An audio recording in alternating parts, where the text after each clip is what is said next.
instances of paranormal phenomena have been reported in this desolate place. Events that may reflect the area's tragic past.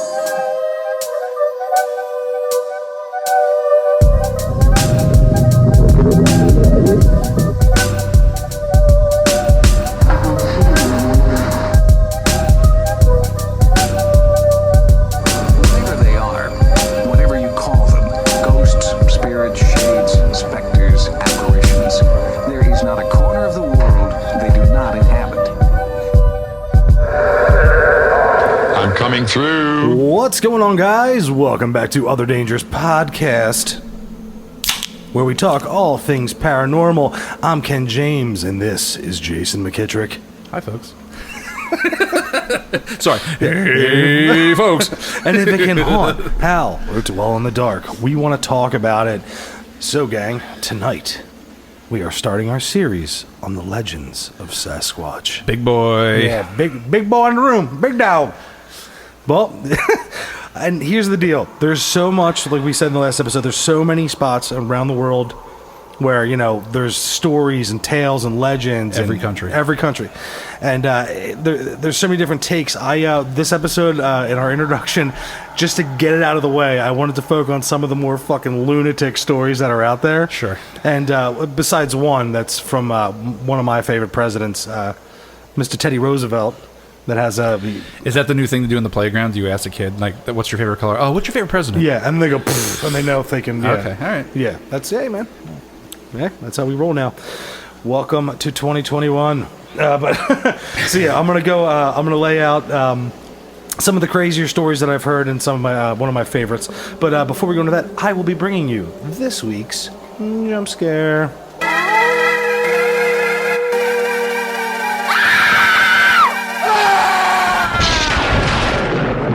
All right, thanks, Ken. This one tonight comes to us from Caleb from Connecticut. Caleb writes, until a few years ago, I had a flip phone. One day, I got a random call asking for some girl named Sarah. I told them that they had the wrong number and they hung up. For the next few months, I would get these calls asking for Sarah about once or twice a week, coming from a different number and a different sounding person. Sometimes these calls came at 3 in the morning. One day I got a call, and like usual, I said I didn't know Sarah. After they hung up, I went to my contacts and hit redial. The answering machine said that the number did not exist. I went back through my call history trying to call some of the other people that had called me to the same result. A machine telling me that the number did not exist. Every time I would get these calls, I would redial the number and still got the machine. I googled the numbers, but all I learned was that they were coming from North Dakota, Montana, basically everywhere in the Midwest. The next day, I got a call asking for Sarah. I said, oh yeah, she's right here. And the other person on the other line said, no she isn't, and hung up. Things started getting weird when I started getting calls from unknown numbers calling me. Whoever or whatever on the other end hung up the second I said hello. Once I got a call where they didn't hang up after I said hello, and I could hear someone was on the other end just listening, but they didn't say anything. Just something really uneasy about it. Weird, Caleb. I mean, it could have been Bigfoot calling. Whoa. Or maybe Sarah was the Bigfoot. I mean, yeah. I mean, have we ever, canonically gotten, like, a story where, like, we know Bigfoot's name? No. Well, actually, I don't know canonically, but there's been some people that have claimed that they know the name of Bigfoot and, spent time with him, even, birthed Bigfoot kids with a Bigfoot. Yeah. I'm not going to pass judgment. Yeah. If you have the urge to get it on with a Bigfoot, or if you have the intestinal fortitude to tell that story with a straight face, then more power to you. Mm-hmm. the veracity of it is inconsequential. Yeah. So, that brings us right to our lunatic stories here. Have you ever heard of the LaFleur County Bigfoot War? I have. No, so this story, I don't want to go crazy into like the context of it, of just like the drawing out and the exposition of it all, but this takes place in 1855, and a band of Choctaws in the LaFleur County. They were farmers and what is now Arkansas. They were experiencing some terrifying events, and different livestock was getting killed. People were, apparently getting abducted and going missing. If this was like 2021, would that be like their status experiencing terrifying events? Yeah. And then the next day, missing cattle. Yeah, that's so. So yeah, Yo, Zuck, add that to the Facebook experience. I want to have my status to be able to be is experiencing. What was it? Terrifying experiences. Yeah, experiencing terrifying experience. But so all right, so all this stuff starts to happen to the farmers, and I'm sorry, I mixed up the Choctaw. Native Americans and the farmers in this area were both experiencing it. So what we get is kind of like a classic team up type deal here, Oh yeah. So then there's word that people have been kidnapped. There's word that that children were going missing, and so they were like, look, we're losing crops, we're losing livestock, we're losing kids now. Wasn't this a mission in Red Dead Redemption? Sounds familiar. It might have been. Yeah. It might have been. And it turned out just to be like bandits. No, it was a Bigfoot. In the Undead Nightmare DLC. Oh, shit. Remember? Yeah. And they painted him out to be like a piece of shit, but then Bigfoot could actually speak. Yeah, and he was just talking to you. He was the last one. He was just like, whatever, human, just kill me. Yeah. I was like, oh. Then I killed him. Yeah. Well, you took kids, bro. Oh, he didn't. Oh, I gotta go back and play that. Yeah, it's been a while. Sorry to hit you with that. That's fine. No, you it was like a punch to the gut because I remember like intently being in. Isn't that why I'm here? Yeah, to punch me in the gut. Yeah. But so sorry. So yeah, pay for once. It's the other way around. You derailed me there. No problem with some stuff. But all right. So eventually they get to this point where now they're taking kids. And spurred by these reports of kidnapping, a group of 30 Choctaw cavalrymen... Choctaw cavalrymen, they were organized to hunt down these abductors. The group was led by Joshua LaFleur, a man mixed with Choctaw and French blood, who was deeply respected by his fellow tribesmen. Also joining the search party was a Choctaw warrior named Hamas Tubi and his 6 sons. Bringing the whole family, bringing the clan. Oof, I hope not. To was a huge man. All of them were approaching 7 feet in height and weighing in more than 300 pounds each, and were regarded as fierce warriors and expert horsemen. So they're like, yo, you and your whole clan of giants, let's go. You're coming to war. So and they were all known as great horsemen and great warriors. These guys were good on. They were called dog soldiers because back in the olden days, they just thought horses were big dogs. So the Tubies, they were so effective in mountain warfare, despite the massive size, they became known as the lighter horsemen. And so these guys went out and did their damnedest when they were out there. But after riding all day and searching, finally arrived in the area where they believed the bandits were to be hiding. LaFleur brought his troops to a halt, stood up in his stirrups, and surveyed the area with a spyglass. It is unclear exactly what LaFleur saw, but whatever it was, he ordered his men to charge toward and stand of pines roughly 500 yards in distance. LaFleur and the Tubi men led the attack. As the troops closed the distance between themselves and the stand of pines, where the kidnappers were thought to be hiding, they were assaulted by a tremendous stench, the unmistakable odor of decay and decomposition. Mm-hmm. Here we go. The horses of most of the men began to buck and rear, tossing their riders. Only a few of the mounts of LaFleur and the Tubi men were disciplined enough to remain composed, allowing for the 8 men to continue through the pines. As the men cleared the small wooded patch, they came upon a large earthen mound. Scattered across the mound were bodies of children and women in various stages of decomposition. So Bigfoot had a sweet tooth. Yeah. So LaFleur and the Tubies caught a glimpse of a number of murderers fleeing into the tree line on the opposite side of the mound. Only 3 of the killers stood their ground to meet them, and they charged.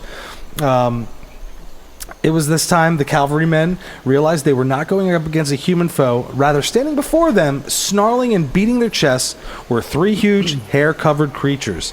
Despite what must have been shocking sight to him, LaFleur drew his pistol and saber, spurred his mount, and charged. As LaFleur approached the nearest ape, it took a mighty swipe and struck his horse in the head, killing it instantly. like Robert Stack style. LaFleur managed to roll off the falling horse, quickly jumped to his feet, and fired multiple shots into the chest of the creature. Once his pistol was empty, LaFleur attacked the ape with a saber, opening up a gaping wounds on the animal, which roared in rage and pain. So, here's what I like about this bad motherfucker. He sees something he never has seen before. It's a big, scary monster. He's like, fuck that. Bop, bop, bop, bop. You know, and then he's like, all right, sword. Take that, you know, mysterious beast. LaFleur's assault of the creature was so quick, and the shock of seeing hair-covered monsters so great, that the 2B men hesitated, completely stupefied before entering the fray. This delay allowed one of the other 2 apes to get behind LaFleur, who was intensely focused on the ape he engaged with. I mean, that's kind of how you get. The second piece grabbed LaFleur's head with 2 U-hands and ripped it from his shoulders. The horrible sight jolted the 2B warriors into action, and they opened up fire on 3 of the Sasquatches with 50 caliber sharp buffalo rifles. 2 of these beasts were killed instantly, dropping in their tracks. The third creature was wounded, but turned and fled before the lethal shot could be fired. Robert 2B, only 18 years old and already 6'11" and well over 300 pounds, spurred his horse, ran down the injured ape, and dispatched him with a hunting knife. Now, all right. At this point, do you even need to go on, you know? I mean, you could, but Like, all right, so they ended up, you know, taking the bodies of the monsters and burning them, putting them in a, you know, campfire. Of course, no evidence. Yeah, no evidence, of course. And the 2B men after this were apparently plagued with horrible nightmares. You know, you see a Sasquatch ripping a man's head off. And you ripping the head off. This is where... clean off the shoulders. What year is this again? This is, was it 1855? I believe it's... 1850s, yeah, around there, 1855. Yep. Okay, so, you know, westward expansion, after post-Civil War. Like, I want to believe the story. I love it. Yeah, it's really cool. It's got a lot of juicy details. Ripping the head off, that's some shit. Yeah, I mean, and think about this: you and your family are all like 7-footers, 300-pound men, right? You see something bigger than you. All right, listen. This is what happened. They knew it was up. This is a Native American family. Yeah, they knew about Sasquatch out there, so they saw it. They're like, "Fuck, they're real." Yeah, or they're like, "Oh yeah, I know one of these. I'm not coming in." So I wouldn't be surprised if that was like, all right, they got attacked, and that was probably like the true version of the story. But then, you know, Johnny Internet over here, we need a beheading. Okay, I dig it, and it's definitely one of the stranger ones, because if there's beasts out there beheading people, I want to see the movie about the guys who came out and, like, you know, eradicated these creatures. Yeah, that would be a thing. I mean, I don't even want to talk about like the fear of seeing something like that, because, like, yeah, of course it is, but like then you're like the guy that like brought us here, his head's gone. So it's like, what do we do? Like, are you at that moment like, he's dead, we don't have to fight these people? Yeah.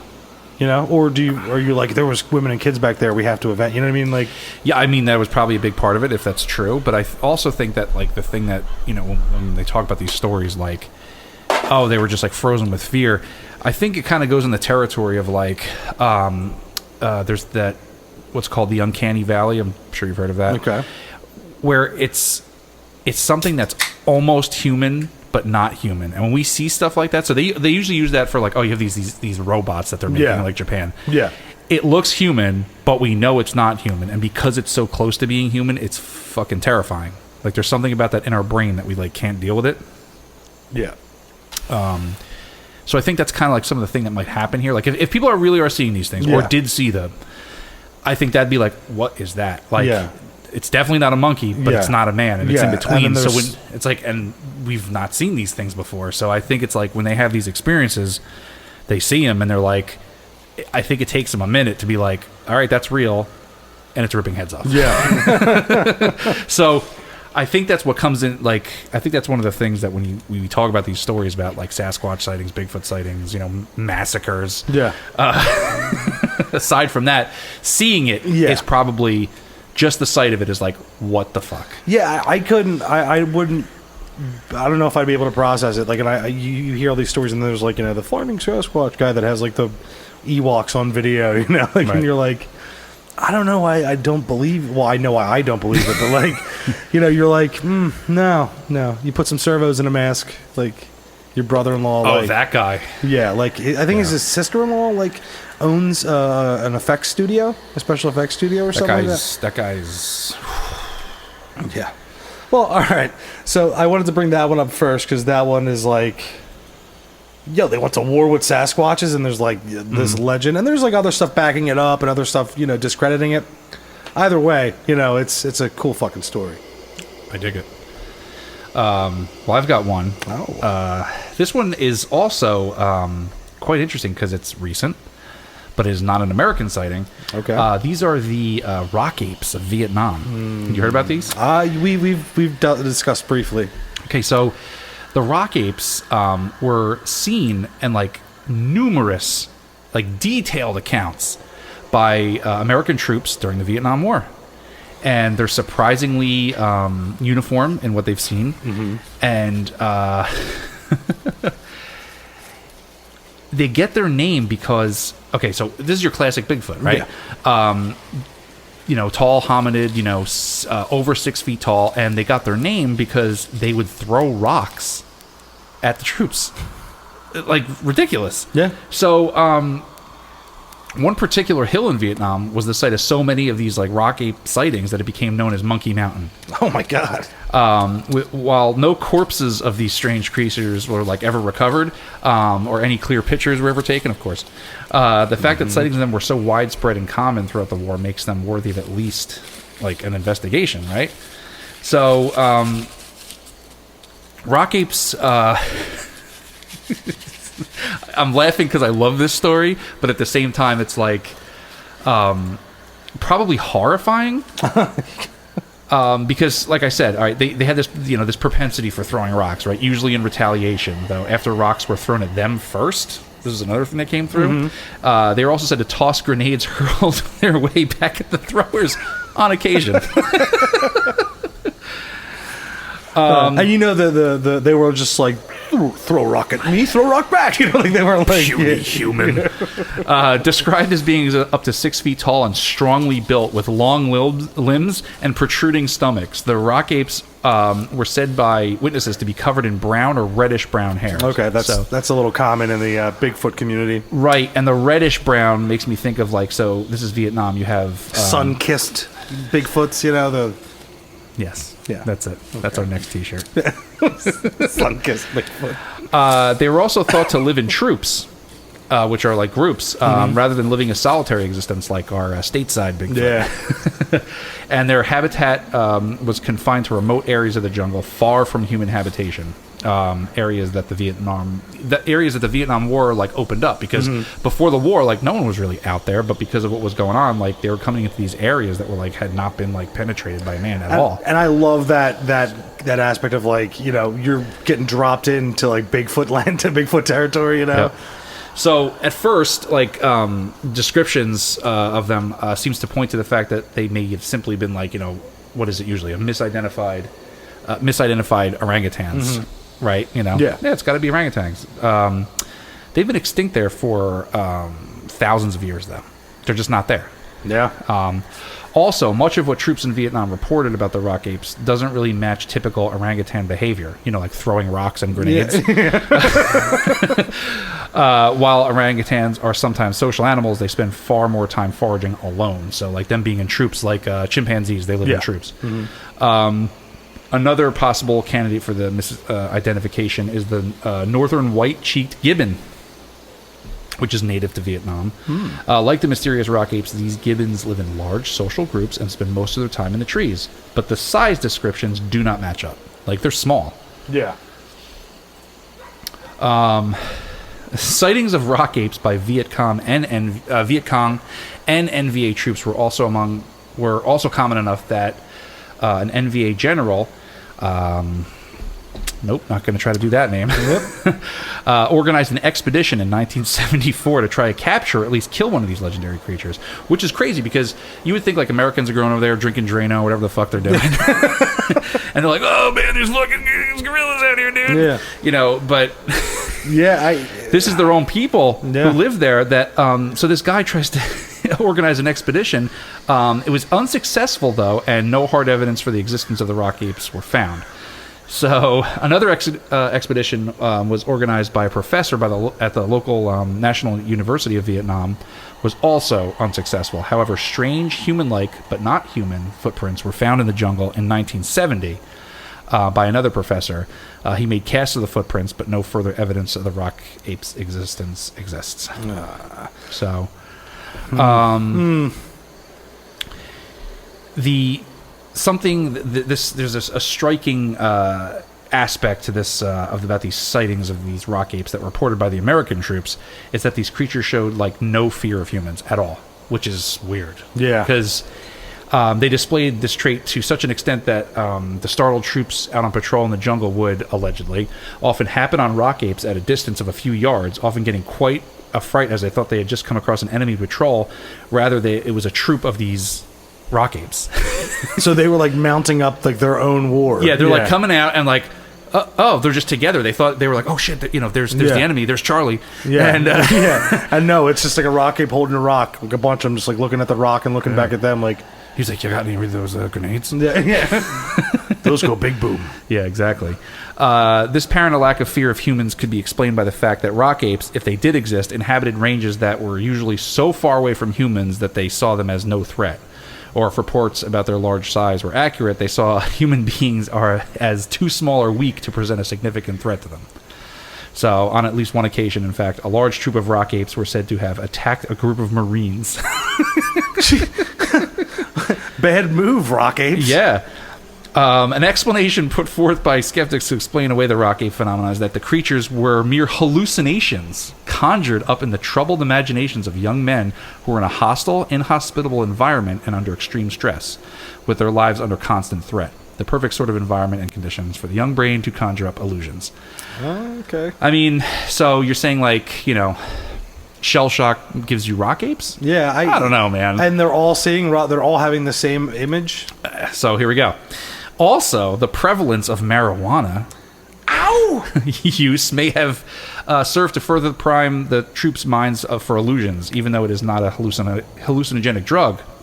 While a true psychedelic drug like LSD would certainly have produced the kind of visual hallucinations that could account for the rock ape sightings, was not widely used by troops in that war. Like, it just wasn't. So, like, dudes going out there, you know, smoking weed are not just going to be like, dude, you see that? Yeah. I've only had one experience where someone told me they think they saw something, you know, and I'm like, no, you didn't. Right. You know, it's weed. You're not. Yeah. So that's it, man. I mean, were they? What were they? Are they misidentified orangutans? No, they weren't there. Yeah. Gibbons? I don't think so. They're small. I mean, they're small, and or are they simply these hallucinations? But like, who's hallucinating rock apes on weed? Yeah. No one. Nobody. No one ever did. I'm going. You know what? I'm going in and saying that. Yeah, like we were in some territory. Yeah. You know, and so were their troops. You know, and we disturbed some stuff. So they mounted up. They were like, "Yo, these motherfuckers are shoot. Like, what is this stuff? Yeah. Grab your rocks, boys." But that didn't work out too well for him because I think it just turned into that scene from like Predator when they're just like, "Oh!" Yeah. When he picks up when Mac picks up the fucking minigun and he's just and they just. Yeah, of course. You know, but then Poncho comes over. He's like, "We hit nothing." Yeah, and then one of the troops walks out with a big knife and just, you know, runs it across his chest. Billy was a saint. Yeah, well, not really. No, that guy was a bad dude. Yeah, they had to keep like people away from him on the set. But here's a little add-on thing with that war in Vietnam. Have you ever heard of Operation Wandering Soul? Oh yeah. Okay, so I stumbled upon this years ago, and it's always fascinated me. And if you never heard of it, basically one of our things, knowing that the Vietnam were very superstitious people. Not our things, the U.S. government. You know what I mean. You know what I meant. But so the United States government knew that the Vietnam were very superstitious people, so they actually recorded these tapes of Vietnamese speaking people pretending to be ghosts. Yep. Calling out, saying things like, "I wish I was back home." I wish I was on the shore. Where is my body? Where is my family? And they had this like creepy sound, like music playing behind it, like funeral music. It was Taiwanese. You could hear like it was like a Buddhist drum or like a bell or something. Yeah. If we could find a clip for it, we'll drop it right here.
Vợ tôi tới đây. Bà đang về với con. Tôi đã về với mình đây. Nhưng tôi còn đâu quán ngân hàng nữa. Tôi đã chết rồi mà con đâu ở. Tôi hẳn không biết phần nào. Các bạn của tôi phải về để nói cho các bạn biết rằng tôi đã chết. Nếu phải địa ngục thật là oan uổng, thật là vô nghĩa,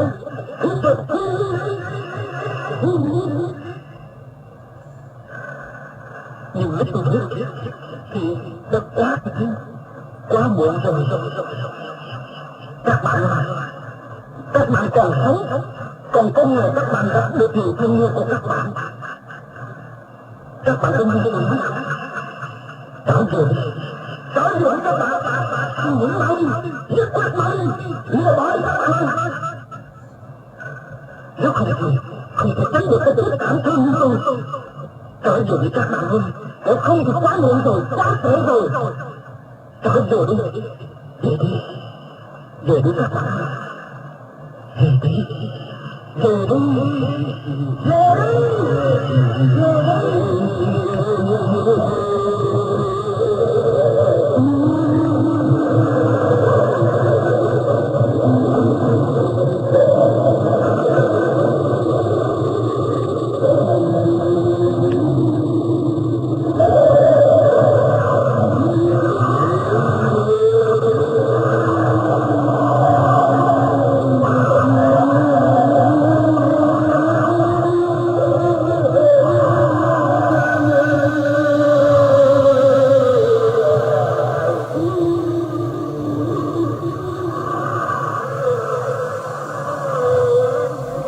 And it's so creepy, and Bone-chilling.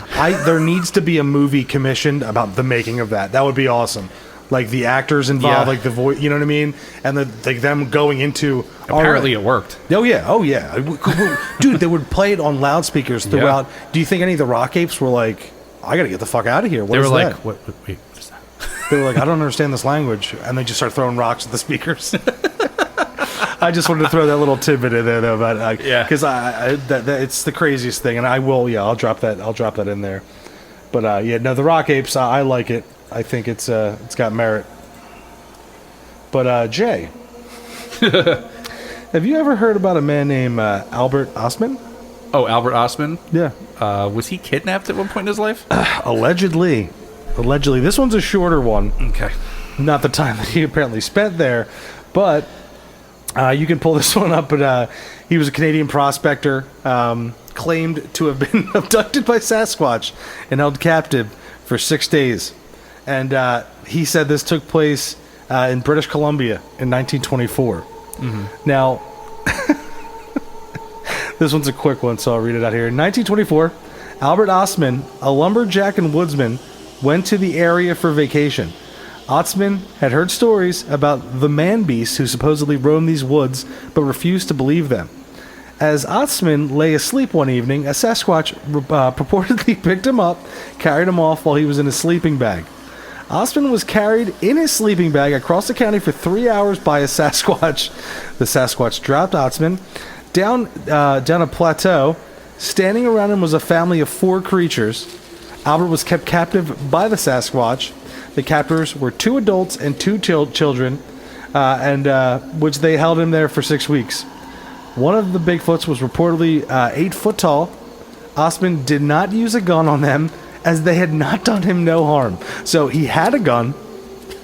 He was kidnapped by 4 of them. I think he kind of wanted to be kidnapped. It sounds like it. So he stayed with the Bigfoot family for weeks. Hold on a second. If you have the chance to stay with a Bigfoot family for a couple weeks, do you take it? Yeah. Yeah. Yeah. Yeah, you do. You do. It's just like hanging out with, like, if would you hang out with Chewbacca's family? Yeah. Fuck yeah. Especially Yeah. if it was like Life Day. Yeah, if it's Christmas special. Yeah. But so Ostman claimed to have eaten sweet tasting grass that they gave him. According to him, the female Sasquatch washed and stacked leaves. So, like, she's like, oh, this is my job. I'm washing and stacking leaves. So Albert made his escape from the large male Sasquatch by making him groggy, by feeding him his snuff. He did not tell his story for more than 24 years after it happened for fear of being thought to be crazy. I'll tell you what, pal. No amount of years later, are going to make me think you're less crazy. Well. And as more Sasquatch stories appeared in the press, Albert decided to tell his side of the story to a local newspaper, The Province, in 1957. And look, did it happen? Maybe. Well, it's funny you say that, in the beginning you're like, this is a short one. There are quite a few of other podcasts that have spent, like, episodes, series on this story. And it's like, I like reading it in short like this, because it's like, dude, come on. Yeah. Like, how many details are you going to throw at me here? You know what I mean? Like, it's almost like the Travis Walton story, but, like, with Sasquatches. Okay. You throwing some shade at Travis? Not really. Here's where I'm throwing shade, because the embellishment of the story. Okay. And that's how you can stretch it to make it, episodes as opposed to one. Right. You can hang on those every little details, like, all right, there's this on the walls, and here's on the story. Oh, and getting the exposition of how the ship was, like. I hear you. I like it as a story, and I'm glad it exists that somebody told this story. And it seems to vary wildly because, I'm pretty sure that the beginning of this was he was camping. I don't know if he was camping and he was in his sleeping bag, and they picked him up in the sleeping bag, and the way he was, like, held, he was like, oh, I don't know where I'm going. Yeah, for 3 hours they said. For 3 hours, and, like, the distance that he covered was, like, incredible or something. It was like, oh, in those 3 hours I traveled like 100 miles. It's like, not a very good lumberjack, Oh, well, that goes without saying. Yeah. And then I love that he didn't shoot them because they didn't do him any harm. Bro, they drop you down a plateau. Yeah. And, they folded and washed leaves in front of you for 6 weeks or a week or whatever it was. At what point you couldn't have been like, I'm just going to shoot them and get the fuck out of here. Yeah. Line them up, right? Wait till you get, like, all of them lined up, Yeah. and then shoot and try to get the bolt to pass through all of them. I don't know. Or are they that big? I mean, well, the one was 8 feet. That was the male, the big one. Or you use intimidation tactics. You blow his head off right in front of the other kids one, in the and then way, just stare at him, and then just be like, just point at him. Yeah. Yeah, I'm looking at you. And then you just go. And Yeah. you walk out, with your back towards them, and you head out. Like Doc Holliday would, Right. with the street howitzer. But that's all good. It's the daytime it happens, but that night. Yeah. Then at night, that night, things turned Otsman while watching the female Sasquatch watch leaves. Oh, it's a cute story. Yeah, it's a cute one. It kind of reminds me of, all right, remember, because, the History Channel has gone through so many changes. Monsters, Monster Quest. Monster Quest. Okay, so they had like a whole series. It went on for a few seasons when there was like this like window of credibility that was slowly shrinking. When like they brought it back at midnight when they started talking about Hitler again. Yeah. So like it was like smartphones were getting better and better. Yeah. These sightings are just getting less and less and less. It's like, I don't know, guys. You want to do this series now? Let's do this series now. So they had a ton of episodes, but they had one where there was this lady. It was like Midwest, some kind of Sasquatch thing.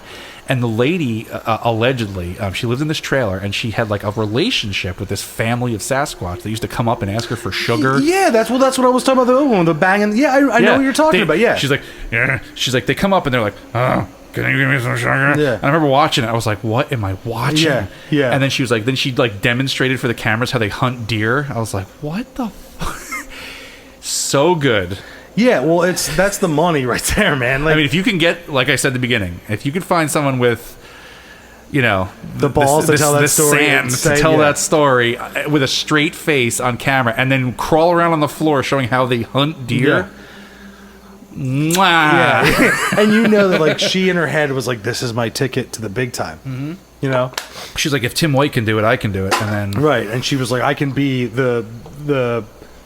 I don't know. They'll make a movie of me. Sasquatch Whisperer. Yeah, and Charlize Theron will play me. Oh, right. That's the ticket. Right there. And that's the other ticket. Mm-hmm. But Ken, they say that Miller High Life is the champagne beer, and I tend to agree with them. Nothing like a good high life. Mm-hmm. But just like these people are experiencing. I got two more I want to go over. Okay. I'm gonna save the most credible and probably my favorite for the end. Right. So, are you familiar with Ape Canyon? Oh, am I? Well, gang, buckle up. Ape Canyon is a narrowing gorge sitting just to the southwest of Mount St. Helens, where one of the most famous Bigfoot attacks in the cryptozoological canon is said to have taken place in 1924, eventually giving the nature spot its name. According to the story that was widely run in the Washington and Oregon newspapers at the time, it was on a summer night in July 1924 that a small cabin housing a group of miners came under attack by a gang of wild ape men. Yes. Mm-hmm. According to the 5 miners, all of whom survived the incident and seemed convinced of its facts that they were asleep when the attack started, seemingly out of nowhere, the cabin they had built began being hit by huge stones that were being thrown by mountain devils, quote unquote, on all sides. The men began to shoot at the monsters, and the attacks would cease only to start back up again minutes later. At one point, one of the supposed Sasquatch reached into the cabin through the hole in the construction and took a hold of an axe, but was stymied before he could pull it out of the building. The siege continued until daybreak, when the men finally inched their way out of the cabin. One of the men, Fred Beck, saw one of the Bigfoot standing in the distance at the edge of what is now known as Ape Canyon. Beck fired on the creature and supposedly watching it tumble into the gorge. Beck would go on to write a book about their experiences that night, speculating that the ape men were in fact extra-dimensional beings. Son of a bitch. Yep, here we go. But some more grounded theories have also been posted. I love that it's some more grounded theories than extra-dimensional. The most popular explanation for the sensational story is that it was a gang of local youth that were bombarding the cabin with rocks, as the youth, are wont to do. Thanks to the acoustics of the canyon, it is possible that their voices were made to seem beastly and extra-dimensional, as it were. How does one's voice seem interdimensional? Yeah, I don't know. Like, you put like a heavy reverb on it? Like, probably, yeah. Reverb, echo, and then, you go like, ooh. Whoa, Ken, are you... I'm good, right? Whoa. Yeah. The acoustics in here, man. That was weird. Extra I feel like you dimensional. phased out of this, like... I'm good. I've trained. Okay. And then, all right, so the site of the cabin is no longer known, but Ape Canyon continues to be a popular hiking destination despite being significantly altered by the eruption of Mount St. Helens in the 1980s.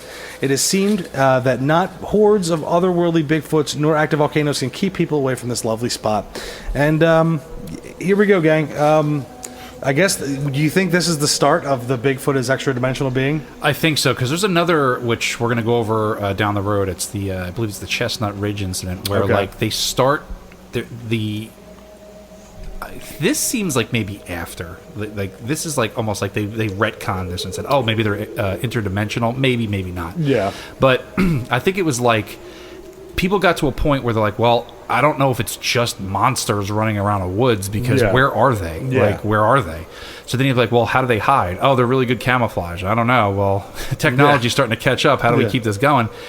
And then there's like a large group of, you know, full-on believers that are like, oh, they're aliens, basically. Yeah. And like, you know, they're these hairy, very tall hominids, and they disappear because, you know, they get back in their ship. Because it's crazy, but like, I remember watching a few shows and then also other podcasts where, like, whenever there's Bigfoot sightings, there also seems to be like UFO, a large amount of UFO sightings, and that's interesting. I mean, it's very interesting. But here was one of the theories on one of the shows. Literally 2 weeks ago, I was watching. It's the new one that's on the Travel Channel where they're hunting Bigfoot, not mountain monsters.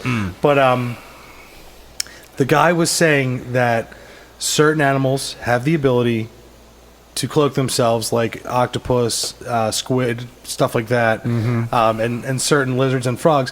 Why is it out of the realm of possibility that the fibers on the Bigfoot's hair don't have that same property? because that's never once been observed ever By a mammal, ever. Ever. It's not something in the makeup. No. So then the one guy goes, well, we've adapted the technology to reflect light around objects, to do invisibility cloaks. Why couldn't they have? Because animals don't evolved? have an agenda. All animals are doing are trying to survive. Yeah. They're not at war. They're not trying to, like, Unless you're the rock apes. yeah, but they were at war only because their country came under fire by these fucking Americans just smoking weed all day. Like, that's ridiculous. Like, that's a ridiculous I'm theory. with you. I'm very much with you. Because the fur, if it's an animal covered in fur, it's there to keep it warm because it's outside all the time. It's not like, where, at what point would you be like, we need, I just don't understand where the adaptation would come through. If something's that big, forget about the millions of years it would take to develop that adaptation. All the millions of years of evolution.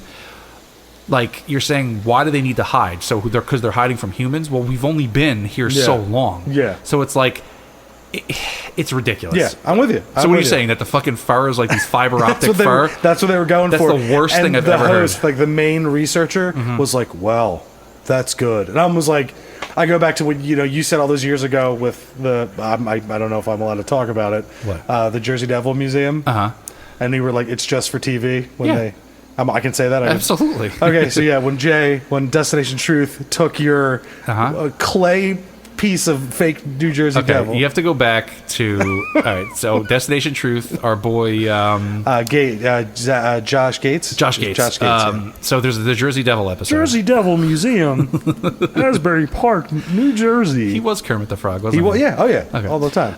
So if you go back to that episode, the Jersey Devil episode, they visit a place called it's like Paranormal Books and Curiosities, and they go to the Jersey Devil Museum.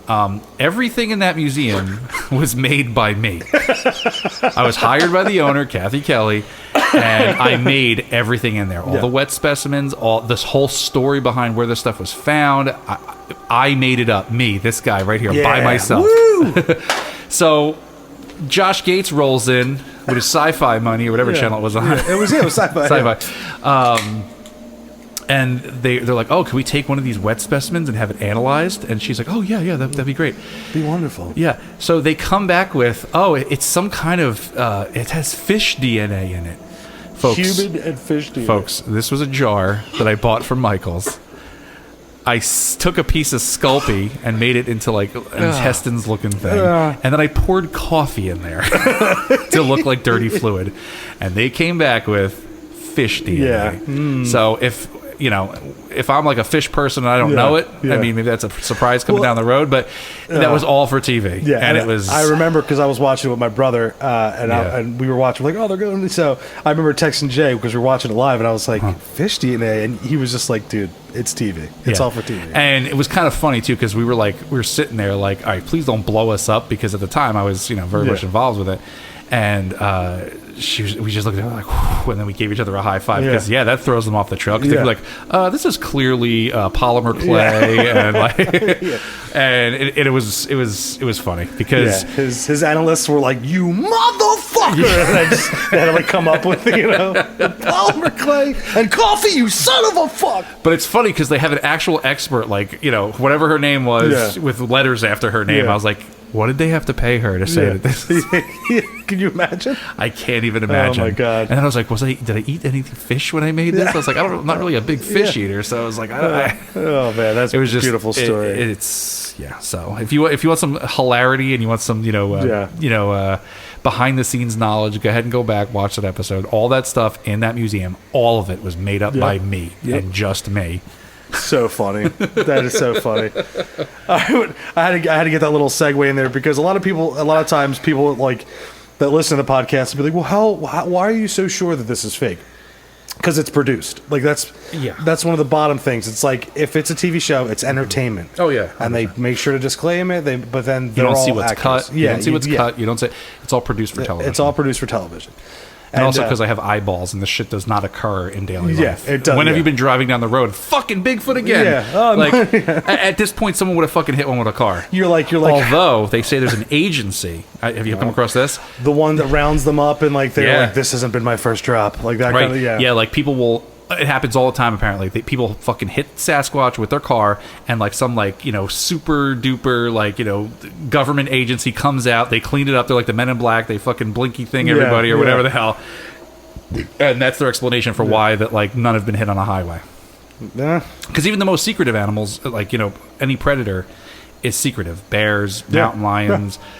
They're secretive, but they still get hit by cars every once in a while. Yeah. So the fact that, Sasquatch isn't somebody's fucking hood ornament by this point is like, come on. Yeah, three mobsters show up at the one's mom's house and they're like, I heard a thing, it's, can I borrow the knife? The paw? No, the hoof. The hoof. And he's like, they're going to cut Bigfoot out of the, but in reality, they're just killing someone because, they had to, borrow the knife. Oh, you got the blood, the poor thing.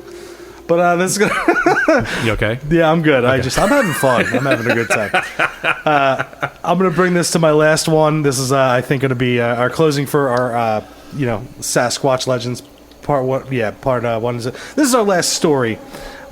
This one, I know Jay's familiar with it. This is the Bowman story, and it comes from President Theodore Roosevelt's 1892 book, The Wilderness Hunter. And he describes an encounter between an ape man and a young frontiersman named Bowman. So now, according to Roosevelt, Bowman and his partner were trapping along the remote stretch of the Montana's Wisdom River sometime in the mid-19th century. After building a lean-to and making camp in what seemed to be an ideal spot for game, the two men began setting their traps. When they returned, they found their packs had been rummaged through and their shanty torn down. Wasn't there blue shit all over somebody's shit? No, that is Blair Witch Project. Oh shit, okay. It's okay. Yeah. Tell me where you are, Josh. So. Daddy. All right, so the shanty was torn down. Undaunted, the men set about for reconstructing their wilderness abode. According to Roosevelt's book, that night, Bowman was awakened by the sound of rustling and a foul stench of a wild beast. He immediately rose up and fired a shot. I like Bowman for that one. He's immediately get my shit, bang! His training kicked in, as they say. Absolutely.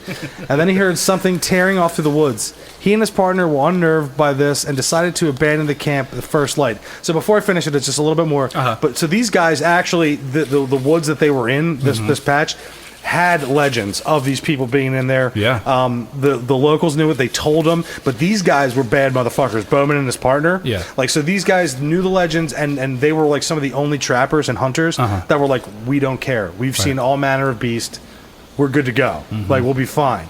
So they say, went and do this. All this happens. So this encounter happens. And then come morning, the two split up so Bowman could gather the traps while his partners made camp downriver. Sadly, both would not make it home alive. When Bowman arrived at the new campsite, he found his partner sprawled on the ground with his neck snapped and a set of bite marks in his throat. He knew at once that it was that menacing forest beast and that was responsible. According to the story, the horrific sight sent him running, rifle in hand, never returned to the spot again. But by the time he told his story to Roosevelt, Bowman was a very old man, and Bowman was accompanying him as Roosevelt was a young man in one of his hunts. Okay. And they were in the woods, and this is the coolest part. They heard a howl out there, like a noise.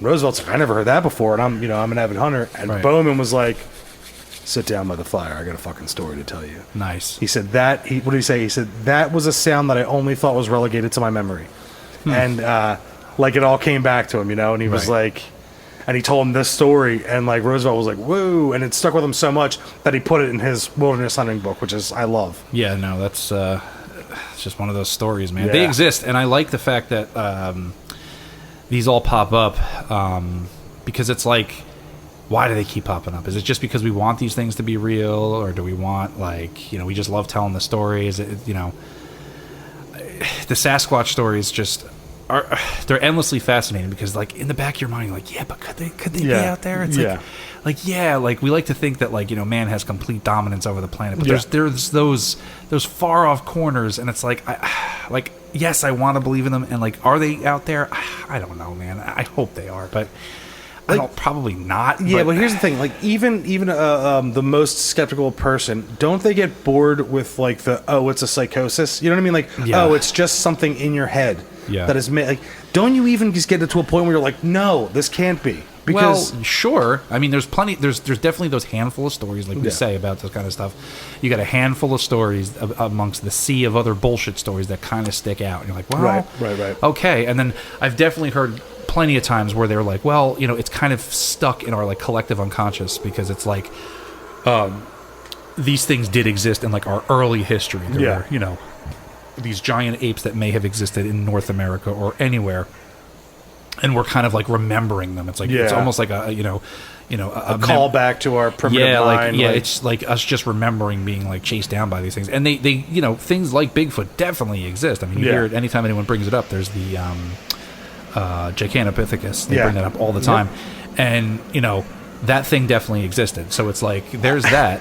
And I love the every time they bring it up on like a documentary or show, they show that same picture that like that you would have as like a poster, and it's just like like standing there awkwardly off the distance. I love that because it's almost like he just got out of the shower kind of pick. What's up, guys? What? We don't know how I actually work. Okay. And it's super cool, and like the fact that that's there, and it's like these things could have existed before the last ice age and all that kind of stuff, and earlier in history. I like that idea. So it's almost like maybe they don't exist now, maybe they don't, or maybe there could be one or two holding on, but still, it's like probably not. Yeah. But I like the fact that it kind of like pops up, and you have like these Native American cultures where like they're in their stories. Yeah. It's like that's a wild man, or that's a hairy man, and like they're this and they're this. They're very very near human. Yeah. And I always come back to them because I'm like, I want it to be real. So fucking bad. Yep. And then, recently you watched like, Survivor Man did those episodes of, Les Stroud going out there and looking at, and he doesn't find anything, but like he's like, look, I've been out in these woods, in every kind of woods. And like, he'll still like, once again, it's TV, it's produced, but it's like, God, it's like, you want it to be real so bad. Well, there's the thing there too. So here's what I like. I like when they go, look, I've been out here. I've had my personal thing. Yeah. I don't have something to present to you now. Yeah. But that's because I have my cameras, my this and my that. I've been out in every manner of wilderness, and some shit happened that I can't explain. Right. And that's one of those things where you're like, okay, that's on TV, but he's not trying to sell you something. No. He's out there showing you the stuff. Yeah. And if you guys haven't never seen those, they're actually, I think they're all on YouTube at this point. It's like Survivor Man, Sasquatch. It's interesting because the dude goes out there. He's like, look, I'm not. I'm just going to go out here and I'm just going to observe. And there's a couple weird things that do happen. And but then they have the one episode with the guy with the animatronics that you're talking about. It's just like, come on, dude. Yeah. And that's what bugs me because it's like, don't like the people that fake this shit. It's like, come on, don't do that. Yeah. Like it's like you're just muddying the water. Like we want to believe in this, and we're trying to get to the bottom of it. And then you have Finding Bigfoot and all that. Yeah. Well, and the thing with that too is like, so like those episodes, it's like, okay, they have a writing staff that does the content. Yeah. They have interns that write up, a lot of the stuff. So they're reaching out to whatever to make the content. So you're like, okay, I can kind of forgive that. Yeah. But in the same breath, if he was like, this is real, then I'm like, dude, fuck you. Yeah, I mean, and also when it's like, this is real, it's like we wouldn't be hearing about it on this TV show. If somebody found, what was that, like 5 or 10 years ago, those guys in Georgia that put like a monkey costume in with the some ice, like in the freezer with big entrails. Yep. And I remember my buddy Kevin, when I was at work at a Guitar Center, he was like, it happened. He came in, he's like, dude, because he knew I was into it. Yep. And he pulled up the story. He's like, there's the picture. He's like, I told everyone. And then you look at it, and you're like, it's not even when the excitement dies down. As soon as you look at it, I'm like, that is a plastic mask. Yeah, as soon as I saw it, I was like, oh, Kevin. Dude, that's fake. Someone took a gorilla costume and dumped, entrails on top of it. Mm-hmm. And, like, even people were like, when they came with, like, well, here it is. We found this. And then people were like, so you have the body? Yeah, we'll give it over. And then people would look at the pictures and they're just like, no. Yeah. And it sucks because people do that. It's like, come on, guys, don't fucking do that. Because why do that? All it's just going to do is just further just degrade any kind of credibility that's on any of these stories. And the fucked up thing was too, like the guy that was involved, like one of the main guys, he was like a Bigfoot researcher and was like a big dog in the thing. So it's like, did you like see it and go, oh my god, this is real? Yeah. Did you believe so much in the other guy, or did they just go, yo, here's $50,000, let's say, and you back us up? But what's the end game there? As soon as it's not real, $50,000. Yeah, but like, I know. You know what I mean? Like, I know. Just, it sucks. It sucks. Yeah. But that is the epidemic that is in the paranormal community. Yeah. Oh, sure. It's 98% snake oil salesman. Sure. And then the rest of us are here like, no, I have shit, and I'm looking for like-minded people to talk to about it. But most of what you're giving me is fucking marionette puppets walking away in security cameras. I'd say it's deception and then just misidentification, and then a lot of people, which I kind of put myself in the category of I want to believe, and I do. I'd love to see something like that. But then, you have people coming up, dude, this UFO, and they're like, that's a blimp. Yeah. Mm-hmm. Like, drone. You okay? Yeah, you okay? And they're like, no, dude, you don't even fucking know. Dude, you see the face in this window? Oh, my God. Like, it's all that kind of stuff. So, yeah. And I can't rag on those people because they have a genuine interest in this stuff, but then that's why that stuff gets spread, because it's... You want to believe so bad that you'll have this mediocre evidence that you'll look at and be like, oh no, but look at this one, look at this one. It's like, hold on, stop a second, calm yourself. You didn't find the Holy Grail. Yeah, hold on, look at that picture. Yeah, and most of the time, I'd say almost all the time, it's like, what is it? Pareidolia. Pareidolia. Yeah. Look, if you're looking for ghosts, you're gonna find them. Yeah, absolutely. You know what I mean? So it's like, if you're looking for Bigfoot, you're gonna find it. So if you're looking. I get it. I totally get it. And these stories, I love these stories. And, clearly we're here digging through this stuff because we're doing a goddamn podcast about this stuff. But do you remember the skunk ape photos? Those ones? Oh, yeah. I love those. And that's not a costume. Those are interesting. And I remember those. I've seen a lot of those where it's like they've had many experts look at them. Like, well, the eye shine is very convincing. But why is that fern covering so much of it? Right. And then, like, someone did point out there's one of that, like, the way that the hair hangs, it's so straight. Someone was like, it looks like it's on a form. Like, you can, people are fucking savvy, man. You're right. You can get glass eyes, and you can have something put in there that will give you eye shine. It's not... You know what would be creepy though? If even if that was like a forum that was put on, and you see that at night, holy shit! Oh no, I mean like those assholes that put the Jason Voorhees at the bottom of the lake. Yeah, like, that's awesome. Men after my own heart. Yeah, like, right. Like that's, you do that just for your own. Like I don't get full confirmation, but I know someone out there is going to get their balls are going to get scared off because I put this thing there, and I totally get that. But they even went into like the fur pattern. They're like, it's black and white. They're in this like ecosystem.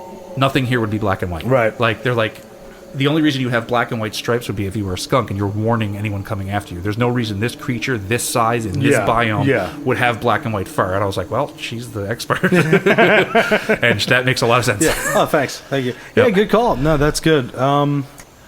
Yeah, so... I think that kind of brings us to the end of with this little introduction to our Sasquatch Legends of Sasquatch series. Legends.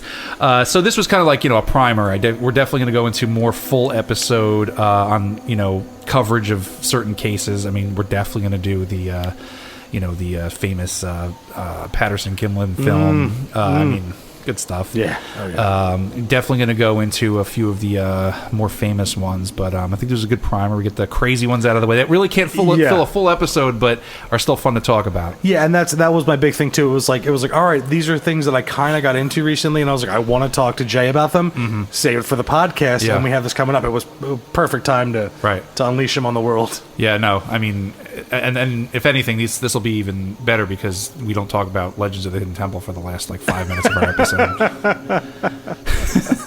Was there a Sasquatch episode of that? Good question. Gotta Google it. All right. We'll take care of that. All right, man. All right, well, for this episode of Other Dangerous Podcast, I'm Ken James. And I'm Jason McKittrick. And as always, have a spooky evening. Spooky. Thank you for listening to Other Dangerous Podcasts. Have you encountered the other dangers? If so, you can email us at otherdangerouspodcast@gmail.com. And if you'd like to have a discussion about the paranormal, you can find us at Other Dangerous Podcast on Facebook and Instagram. There you can find submitted pictures, videos, and artwork from listeners. We are now streaming on YouTube, Spotify, Apple Podcasts, and anywhere else podcasts are streamed. And after listening, please don't forget to like, share, and subscribe so we can continue to bring you the other dangers.